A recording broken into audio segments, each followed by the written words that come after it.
Who's here? It's Andy Curran from Coney Hatch, among many other things, a solo career and a career in the record industry.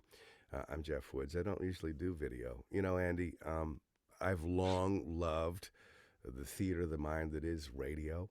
And so here, stepping out on Zoom after quite a while of not doing it, it was such a COVID thing. And Yeah, coincidentally, I got COVID last week, so I thought, let's break out the Zoom again to talk to Andy. How you doing? I am. I do not have COVID, and knock on wood, I'm feeling great these days, Jeff. And you're right. Like we've known each other forever, and 90% of those back in the day would have been radio interviews back in the day at your many different jaunts at all over the universe.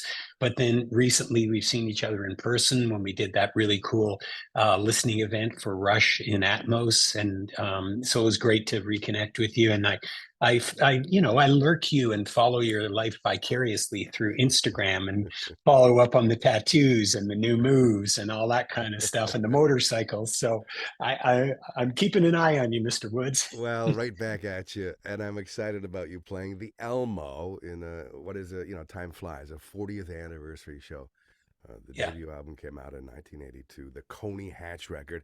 We had all your records. We were kids in the basement as teenagers, and you were out there, roughly the same age almost, actually doing it and playing clubs all over the country, all over the continent.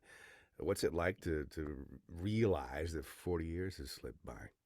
Oh my God, buddy. Well, it's interesting that you mentioned that we're probably around the same age. And this all starts with me and my love of music. And when I was growing up and living with my parents in Mississauga, my bedroom wall was just plastered with Aerosmith and Saxon and Edgar Winter and Cheap Trick and posters of Peter Frampton and half of those bands we ended up playing with.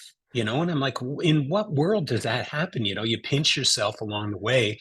40 years ago, I remember Ray Daniels, our manager at the time, who was also managing Rush, telling us, "Hey, by the way, boys, you're going out on the road with Judas Priest, and you're going to play 30 shows with them."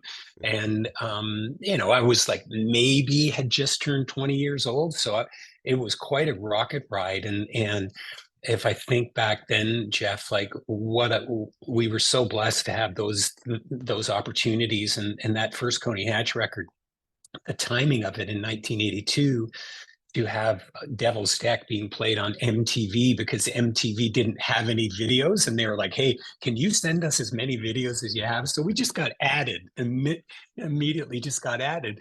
And that really helped, fuel the ride, the rocket ride that Coney Hatch was on. But one of our early shows was at the Mocambo. And uh, going back to me being a music fan first, I saw Rory Gallagher at the Elma Combo. I saw the very first ever Cars Toronto performance at the Elma Combo. I knew that the Stones had played there. So as a Toronto kid, and you and I, as growing up where we did, you knew that the Elma Combo was another stepping stone. So we had played the Gasworks and we played the Nickelodeon and the Young Station and everything, but there was something about playing under the neon palms where you're like, oh my God, we're playing the same place the Rolling Stones played. And this is where I saw the Cars, right? So going back 40 years later, and here we are at, like, mind you, an amazingly renovated El Mocambo, not the one that our parents remember. I So think it's cool. it's important, I think, to point out and thank you the the the history of the place. And it was those radio commercials that we would hear about under the neon palms of the legendary Elma Combo. It meant Hmm. something, and you had to go. And so you went to play, we went to watch. And to your point, I've been there many times since the renovations, and it is the best sounding club of its size in the city of Toronto. It sounds incredible. I agree, and there's something very intimate about it too. We look at some of the new venues coming up, and maybe History is a beautiful example of a new venue with great sight lines, and I think about 1,500 people in there. But the Elmo is tight. It's like 450, and the audience is right there with you, and there's all the historic memorabilia on the wall. Like the more I dug into the Elmo combo and learned that U2's first ever show was the night that John Lennon was assassinated, and they played the El Mocambo. You go to the bathroom and you look at the stairs and you see Cheap Trick and Meatloaf and Johnny Winter, and you're like, if those walls could talk, Jeff, my God. I have to commend you of staying with it, of coming, and I guess it's your experience partly in the record business. And I think more than that, it's the ability to go back and play a record like your debut, like the second one, that are of such high quality in terms of mixing and production and recording and performance, and everything about those records stands the test of time. So you can come back and play those songs and they still sound as good as they did then. So well done for putting out the record that you did in Thank you. Germany. And not just the record from Germany, which is live stuff from a few years ago, but the two new songs. And one, Heaven's on the Other Side, sounds so AC/DC vibe to me that people are going to dig it. Thank you And, for that compliment, because I love AC/DC. And right? Jeff, if I could just quickly Tell me. jump in on that particular song, we thought we had a couple songs kicking around that we recorded, ironically, during COVID in the pandemic, and we didn't get to finish them all. We had two left that we did bass and drums, and so Sean Kelly, who's our new guitarist, kept poking me in the ribs, going, "Come on, Curran, let's finish those tracks. Let's put the guitars on. Let's get some vocals on." And we had this funny story where he said, "Have you got any lyrics or any melodies for this one song that ended up being called Heaven's on the Other Side?" I said, "Yeah, we're way overdue writing a song about the devil. Like, we need to get I haven't written about the devil in about 25 years." So, but the message for, it says, "When you get to hell, keep on walking, because heaven's on the other side." And there's all these demonic references during the song, but full transparency, it was about COVID and coming in the pandemic and coming out on the other side, because we all thought, what the hell are we in for here? And we're locked down and going, is this ever going to end? And it was a bit of an inspiration for me to go, you know what? Just keep walking through this crap, and there's a light at the end of the tunnel. So underneath the sarcasm of the devils and the Catholic, altar boy, former altar boy, and me coming up with all these references about Catholicism in there, it's actually a song of hope, believe it or not. I, I like a song of hope. Robert Plant introducing "Stairway" back in the day, as heard on "The Song Remains the Same." This is a song of hope, and they went into Mhm. Stairway, right? Mhm. I love live records, and I love what you've done in Germany. Now, there's the two new songs. There's the debut album, Remastered, the one that Kim Mitchell produced. We'll talk about that in a second, too. And there's all Yeah. these live songs from Germany. Tell me about your history and your connection with Germany from back in the day, and more recently, the performance that's on this record, Postcard from Germany. Yeah, no, excellent question, Jeff. Because it's interesting when I look back, and we spoke about it a little bit with us, going on tour with Judas Priest and Iron Maiden, and a lot of our success in Canada and the U.S. was fueled by MTV and our radio play in Canada. However, there was a magazine, a hard rock magazine called Kerrang, that was out of the UK, and they instantly, I mean, they always seem to have an affection towards the Canadian bands, but they instantly loved Coney Hatch, and we got a boatload of press. We were constantly featured in Kerrang, got great reviews, ended up getting on Sounds magazine and stuff like that. And there was two or three tours that we had planned to get over there that, for some reason, it was very Spinal Tap-ish, that we would get the call and go, "Hey, by the way, you guys, we've got you a tour with Whitesnake." And it was like, "Oh my," and you're going to tour all through the UK with Whitesnake. And we are like, "Amazing." Something happened, the band broke up or the drummer exploded or something like that, and the Whitesnake tour was off, right? So Ray Daniels went quickly into mop-up mode and then called back and said, "Oh, by the way, you're going over there again with Rainbow and Cheap Trick, so there's a second tour." And we're like, and Cheap Trick's one of my favorite bands. I'm like, "Amazing, we're going over to Europe." We never ever played in Europe or Germany or Japan. For some reason, the chapter just passed us by, Jeff. I mean, the band had that short lifespan from 82 really to about 86. And all of these tours that were canceled despite the accolades and the amount of press we got. So fast forward many years later, we started getting emails to our website. Hey, would you like to come and play Firefest in the UK? Or would you like to come and play in France? And we didn't even have an agent or a manager. And we're like, what's going on here? And so we ended up going over and playing a show in the UK. And it was one of these things that was really quite emotional for a lot of us in the band. We did this thing where it was a meet and greet, and we're going to be there an hour before the show, and fans are going to come in, and we're like, whatever, there's probably going to be about 10 people or something like that, right?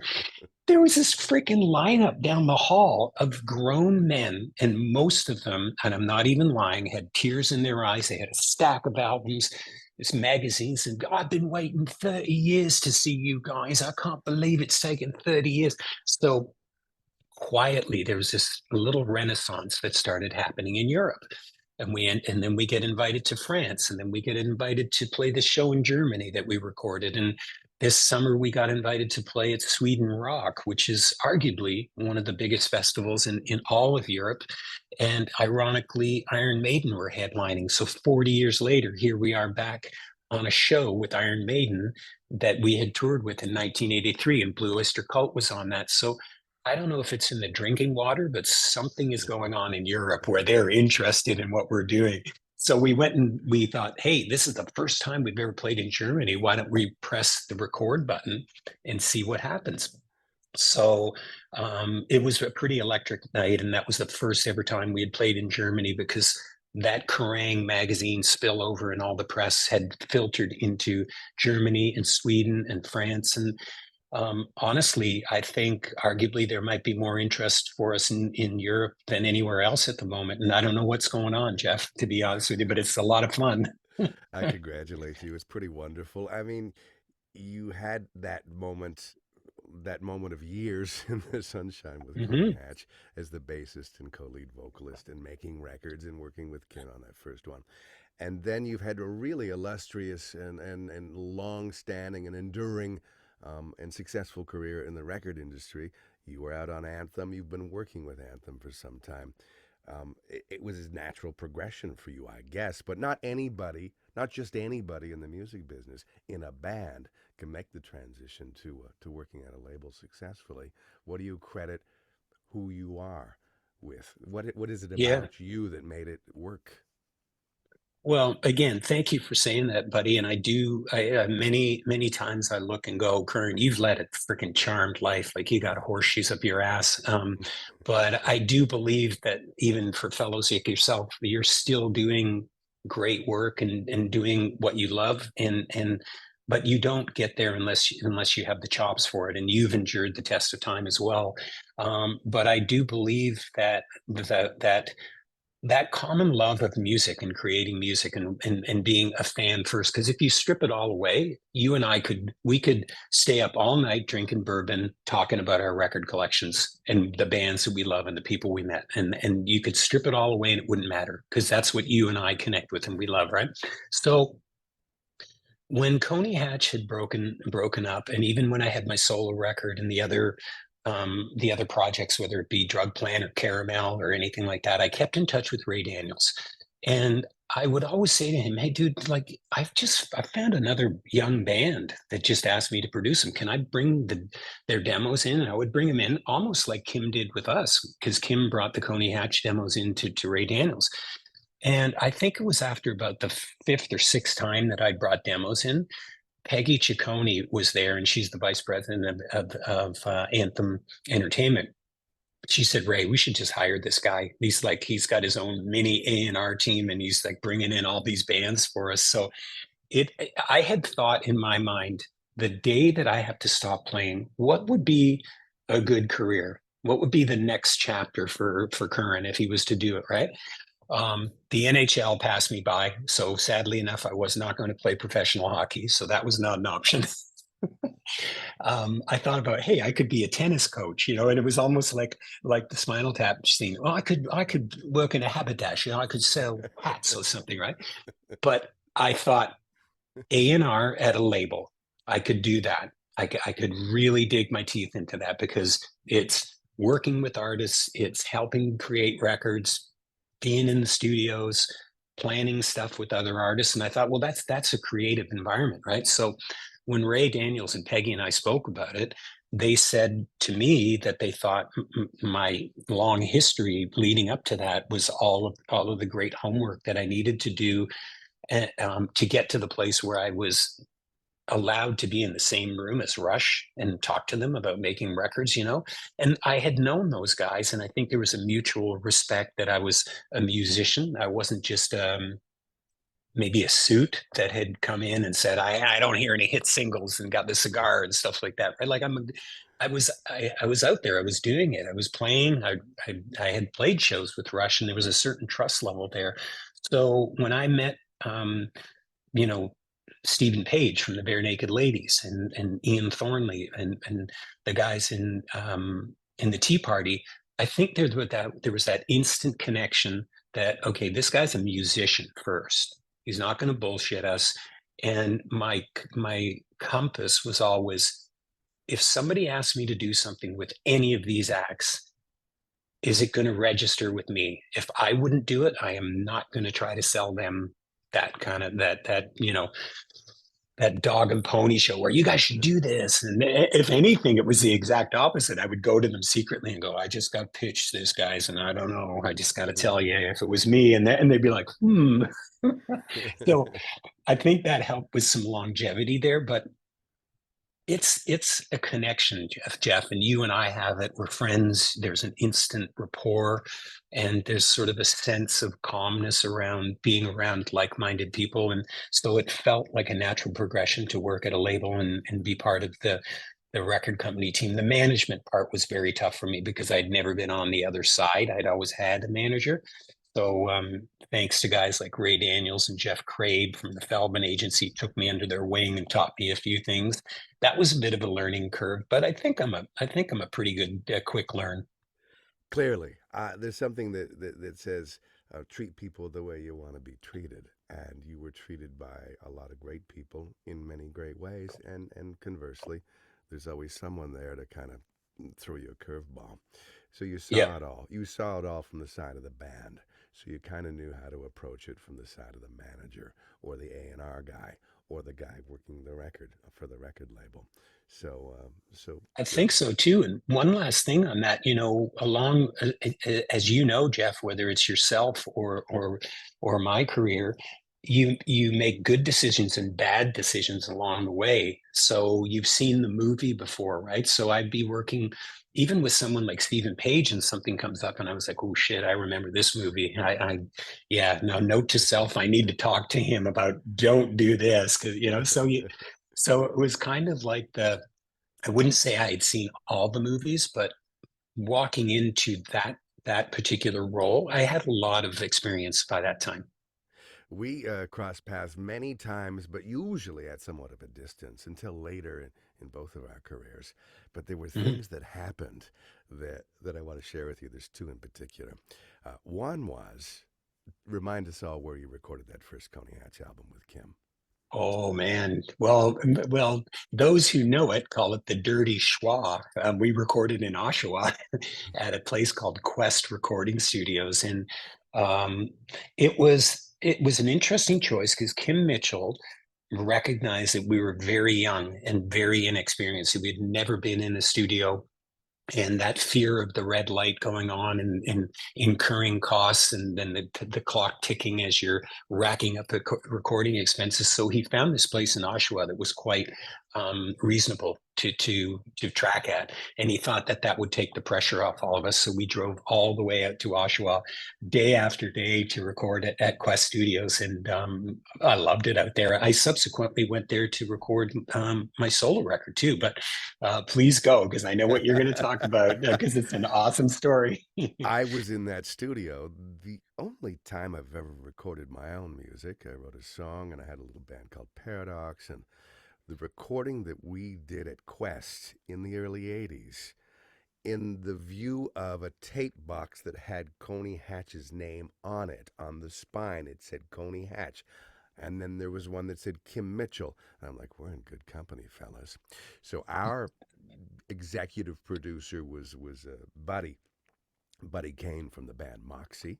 and Paul Oh, LaChapelle. yes. And Paul Yep. LaChapelle, who ran Quest Studios. We didn't have Kim in with us, but we had the guidance of two very incredible musicians and producers.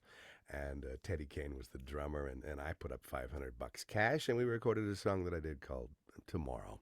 And Chum FM Nice. played it, thinking we were Oh, this nice. established band, right? And Deborah Edwards had us in to do an interview on I think it was called In Toronto. It was a morning Yeah. Chum FM radio show back when Chum FM was a killer rock station.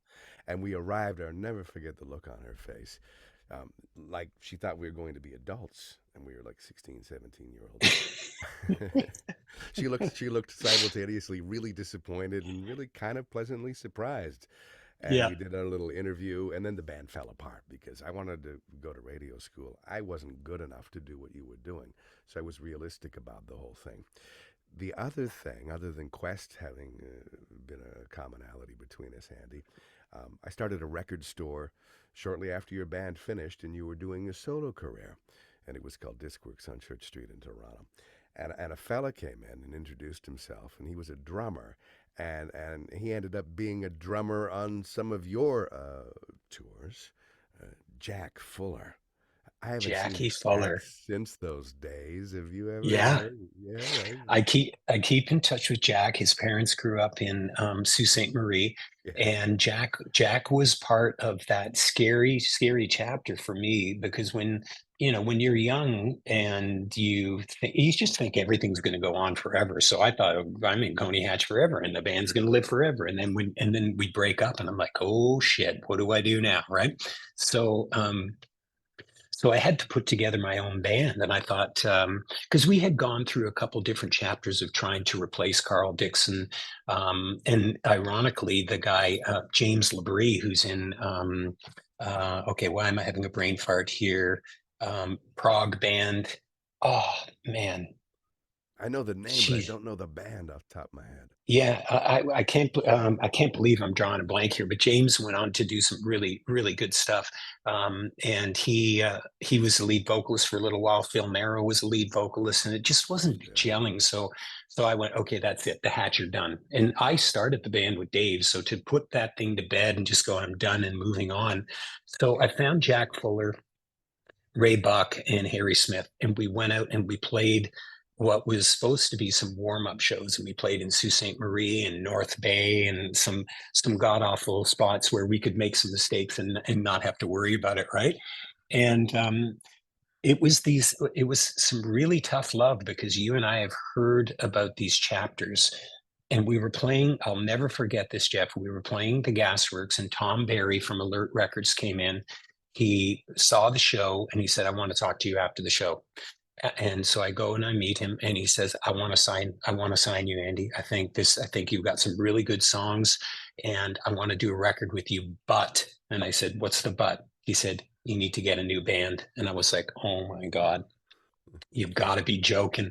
I just spent 6 months putting this band together. I love these guys. So it was either stay with your band or get a record deal. And I had to sit all those guys down and go, I've got two roads to go here. And ironically, I read a story that Alice Cooper had to do a similar thing where they were like, get rid of your band, and it is a tough thing to do. I hope those guys have forgiven me, but Jack's an awesome guy. He is. And he went on to play with the Blushing Brides, and I used to go see them play Rock and Roll Heaven. And everybody lands where they're supposed to land Yeah. somehow. It was Um, Dream Theater, by the way. James Liberty ended up being the vocalist of Dream Theater. no schlep. Yeah, No, not at all. not bad. Yeah, Um, no, Halloween weekend is when this video first arrives on YouTube, and you got some great. We talked about the devil. There's some great songs by you and by Alice Cooper and by so many of the artists we love that I'm playing all Sunday afternoon, the 29th of October, on our great Oshawa station. Well, it booms all over Toronto, but it's 94.9 The Rock. And they're such good guys, and they have such great affinity for you that they're presenting this show November 9th at the Elmo, November 11th at the 11th. Elmo. I've Yep, got a Tom yep, I've got a Tom Wilson show on the 9th in Collingwood, so I've got that I just announced it. yeah. I've got that in my brain. But you the 11th, the weekend show. at the Elmo and a prize pack. This will be stale dated after we give this thing away, but for now, tell me what's in the prize pack that's Coney Hatch Postcard from Germany related that we're giving away through text Yeah. messaging. Yeah, we spoke to our publicist about this, and really good guy named Chip Ruggieri. He's got this company called Chipster PR, and he goes, what's really popular these days, man, is you got to do time capsules. Give your fans something, a piece of memorabilia from when the band was on their way up, and what do you have, Current? And I'm a certified pack rat, dude. My wife is like, what is that box right there? And how come there's 50 of them? And one of the boxes, no word of a lie, is a box of original out of hand posters from 1983. I'm sure somewhere along the line, a record company person said, come and pick this box up, Andy, or we're throwing it out. So I would religiously drive over there and I open it up, and it's the original posters that were up on the wall in the record stores. It's like out of hand, 83. So I said, Chip, we got some of those. He goes, that's perfect. Put in the original poster from 1983.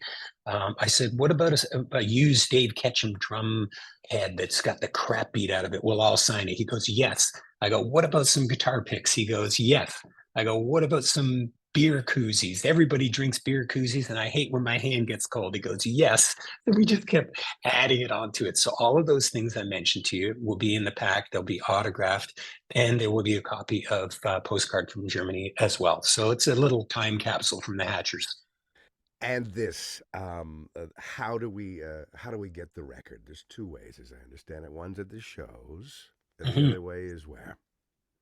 You got to go to the Coney Hatch website and go to our store and do it through there. And if you're like, well, wait a sec, well, how come I can't get it in stores yet? And we're working on that, but it was originally conceived to be like a live, come to our show. That's the only place you can get it, or our website, right? And now we've had a few people go, come on, you guys, like, can we just walk into Sunrise Records somewhere and get it? So we've subsequently made a few phone calls, but at the moment, for anybody that's listening right now, our website, or you got to come and see us at the El Mocambo, and maybe we'll sign it as well. We'll tag it. Please, yes. And here's the thing: if you're a big fan of a band, this is the common understanding that we're all believing in right now. If you're a fan of a band, buy as direct as you can. Streaming is one thing. Love you to hear the band, but if you want to support a band in a real way, go to their website, buy their merch, buy their T-shirts, buy their records, support them in that way, so that the band can continue to be the band that they are, and the band that you grew up with, and the band that you still love. Not only is the live stuff in there from Germany, but that first album that we talked about that you did with Kim Mitchell at Quest in Oshawa, that is still of a high value of production and performance, that's in there as well, remastered, correct? Yes, I want to talk to you about that because there's an Oshawa connection here. So there is a guy by the name of Harry Hess that I know you know who he is, but for those of you who are like, where do I know that name? Harry was the lead vocalist of the band called Harum Scarum, and I believe also a local Oshawa guy. And Harry and I have become really close friends. But Harry owned a recording studio for quite some time called Vespa, and I met Harry when I believe Ian Thornley and Big Wreck were recording there, but I found out that Harry's quite an amazing mastering engineer. So he would say to me, Kern, if you're working on stuff, just like let me work on it. So I said, well, we want to remaster the first Coney record. And he was like, are you kidding me, man? I went to see you at the Janosh Hotel, and I went to see you at the Pavilion in Oshawa. Like, this would be like, I love that first record. So back in the day, Jeff, when that record came out, and I'll geek out a sec sonically. When it just, like, back then, it was just cassettes and vinyl. So the level of the audio was quite low. And the record ended up being put out on Spotify. And Harry listened to it and he said, man, I can crush this thing, even just the level alone. Just Let me about. remaster this. So he brings the level up, he enhances the bottom end, the top, and all that kind of stuff. So, in my humble opinion, that first record sounds even better than it did when Kim mixed it back in the day. And I'm quite excited about the results of that one, and all done by local Oshawa boy, Mr. Harry Hess. I love them. And Pete Yeah. Lesperance and all those guys from back in the day, and the Yes. Janasha Hotel and Main Street, the bar in below, and the Jubilee Pavilion and the Civic Auditorium. These things bring back great memories, and I love playing your records on Classic Rock Sunday. 94.9 is the station we have to thank for presenting the show and for giving me gigs. My little Records and Rockstar series is on there now too. I love you, man. It's Amazing. it's good to see you. It's great to be able to come and see you on Saturday, November the 11th at the Elmo under the neon palms. So thanks again. Thank you. Thank you so much for having me on, Jeff, and looking forward to seeing you, brother. My pleasure.